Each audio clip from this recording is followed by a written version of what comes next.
Hey, what is up guys? My name is Oleg, this is Bond. Welcome back to the channel. Today we're gonna try to answer some of your questions. A few weeks ago I posted a post in a community section of YouTube asking you guys to ask us some questions because it's the end of the year, so we want to do a little Q&A video. Now before we get started with the Q&A section of this video, I just want to say a huge thank you to all of you. We had a great 2018. We really appreciate all of your support, your views, your comments, your likes, and the rest of it. So really thank you from the bottom of our hearts. Little Bond also is very thankful and very tired. We just came from a walk. So thank you for 2018. We're looking forward to doing more videos in 2019. Of course, this is our last video for this year, but be sure more videos are to come in 2019. So we are excited. We're looking forward to that. Now let's answer some of your questions. Question number one. How's the new Rolex? Still in honeymoon period with it? Question mark. So if you guys don't know, a few weeks ago, actually almost a month ago now, wow, time flies, I bought a 1979 Rolex Datejust. It has been a Grail watch for me personally for a really long time. So am I still in the honeymoon period with it? The answer is yes, I am. It's really hard to wear anything else on the wrist. I think it's a perfect everyday watch, whether you wear casual clothes or whether you dress up a little bit. The watch works with everything. In fact, I just ordered some of the leather straps for the watch just to kind of try out different looks on the watch. So yes, the Rolex is still great. I'm still really enjoying that watch. And in a few weeks time, I'll do a follow-up video, kind of a full review and my experience of owning that watch for a month. Next question. Does Bond wear a NATO Collar when he goes out? No, he doesn't. And that's an oversight on my part. You know what? 2019, we're getting you a NATO Collar. Good idea. Next question. If you get a cheap vintage Timex watch for around 15 pounds that still runs, is it worth getting it serviced? Excellent question. I think yes. Now, if you don't know, servicing vintage Timex watches is not as cheap as you would assume. It costs around 30 to 50 Canadian dollars, so around 30 US dollars. It doesn't sound like a lot, but if you consider how much you paid for the watch, it is quite a bit. It's more than some of these watches cost. And is it worth servicing them even? You know, is it worth spending more money on the watch that doesn't even cost that much, is not even worth that much? In my opinion, yes it is, because watch collecting hobby overall is all about preserving history, is all about preserving these vintage timepieces, and it would be a shame to throw away a watch that still works, that still has a lot of life left in it over, you know, $20 or $30. I think it's a no-brainer.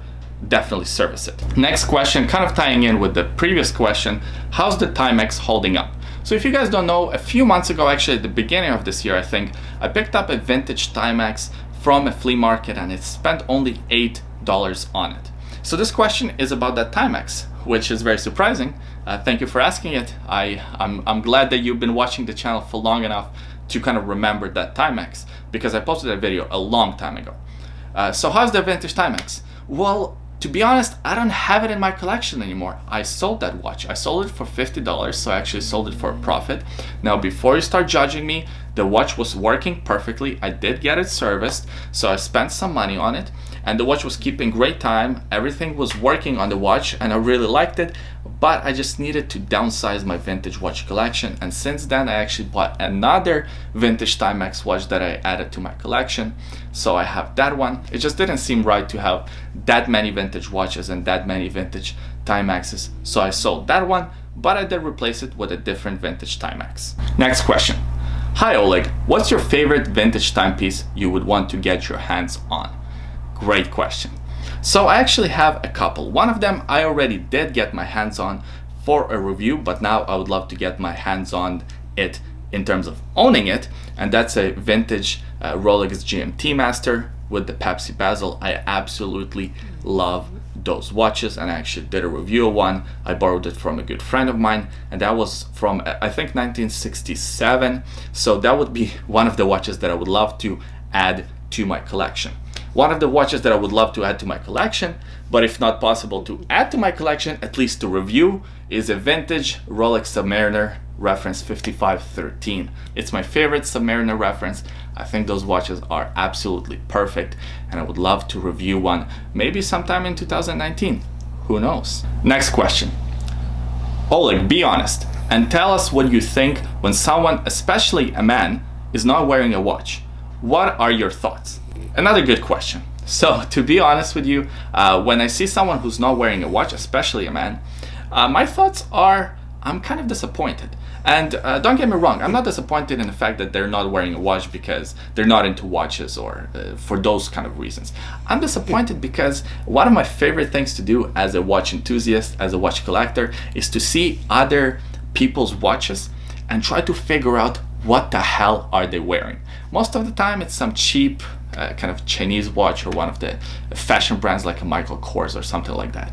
But from time to time you do get a Speedmaster, or you do get a Rolex, or you do get a Tag Heuer or an interesting timepiece. So when I see someone who's not wearing a watch, it kind of is disappointing because it's a missed opportunity in seeing what type of timepiece are they wearing, and thus trying to figure out, are they a watch collector, are they a watch enthusiast, or are they simply just wearing a watch for the hell of it. Plus, a lot of times I actually would start conversations with people about their watches. I know, I'm weird like that.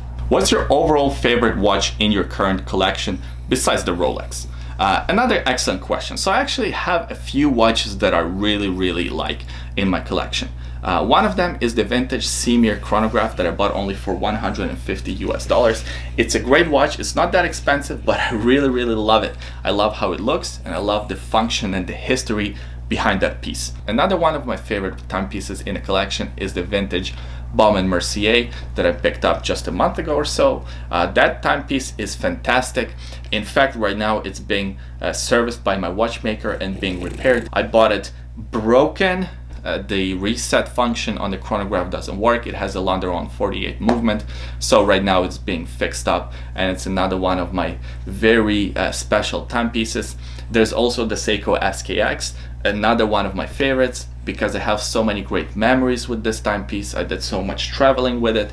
I have just so many great experiences with this watch. And I guess my last one would be the Omega Seamaster. It is a quartz version, but the reason why I love it so much, it's been my dream watch ever since I was a little kid, and I saw Pierce Brosnan as James Bond wearing that watch on TV. It's been on my mind ever since, so the minute I was able to afford one, I jumped on it and I added one to my collection. Do you have plans to do a full state of the collection video? Probably I will at some point in the future. I think you guys are fairly familiar with my collection overall, especially if you follow me on Instagram, because I try to post as many of the pieces from my collection as possible. I do have some watches that I haven't posted yet, so maybe I'll do a full state of the collection video, but currently I have about maybe 40-45 watches in a collection, so it'd be quite a long video. Maybe when I downsize the collection a little bit and focus it more, I'll do maybe like my favorite 20 watches or something like that, state of the collection video. Next question. Which micro brand do you think has legs? Another excellent question. I think there are a couple that I would keep my eyes on. One of them being Phoebus. I really like what Phoebus is doing. Of course, they started out doing homage watches of Rolex Submariner, and now they improved and kind of perfected their homage of the Rolex Submariner to a really high level, and at $300 I think it's an excellent value proposition. But they also have a lot of great unique designs that are kind of homages, like their last one, I think it was called the Sentinel. It was a great kind of a Panerai homage / a Bell & Ross homage. Really nice watch, and again a really solid offering from Phoebus, so I would watch out for that company. I've been very impressed with their quality. Another micro brand that I would really watch for is Zelos. Really like this micro brand. I actually will have an unboxing of one of their watches, I think the next video I post. And the two watches that I have experience with so far, again, have been very impressive. The only downside with them is the fact that they do limited quantity, so if you don't jump in on buying the watch right away, chances are you will miss out. So that's kind of the downside with Zelos watches, but overall really like their watches, really like the quality that they offer. Next question. What's Bond's favorite wristwatch? That's an easy answer. Omega Seamaster, of course. It's Mr. Bond. But to be honest, I would like to know what do you think about 7 Friday watches? Great question. So 7 Friday watches, I have been following a little bit. To be honest, I don't have any experience with seeing one in person. I've never tried one on my wrist, so my knowledge and experience with the brand is very limited. But from what I've seen online, following them on Instagram and seeing YouTube videos about the watches, I think they look very unique, and I really like what they're doing with their watches. They're not just run-of-the-mill, the same design, the same homage, the same 5 divers.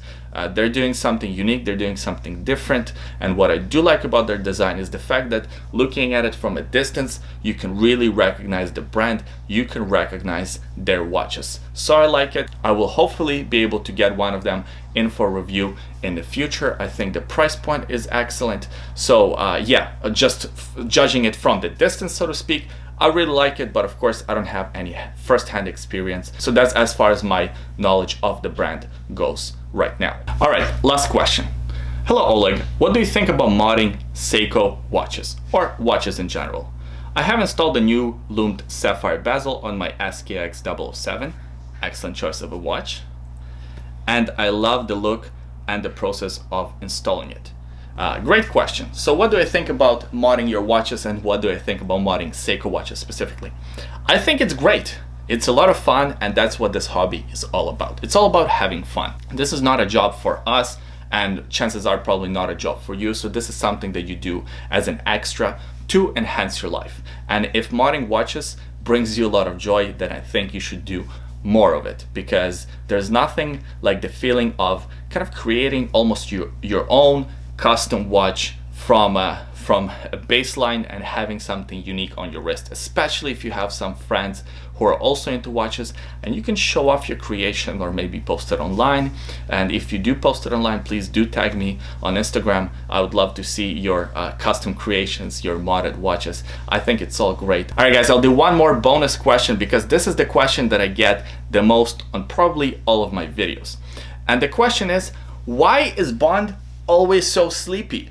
Why is he so calm? Do I sedate him? And the answer is, of course I don't sedate him. He's just a very calm dog. Ever since he was a puppy, he loved sitting on my lap when I was on a couch, or sitting beside me when I play the guitar. He loves doing that.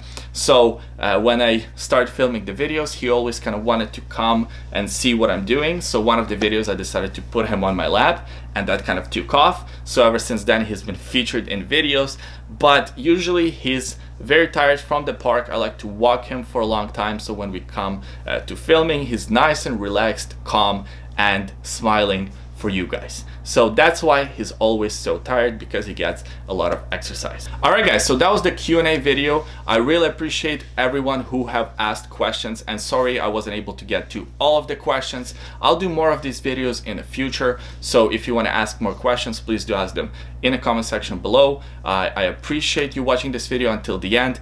On my wrist today, I'm wearing a Seiko SKX 009. Really love this watch. I haven't worn it in a while because Rolex has been taking over my wrist, but it's time to put on the Seiko once again. Thank you for watching. I hope you enjoyed the video. I hope you had fun. By the way, there is a secret link in the description of this video if you're interested.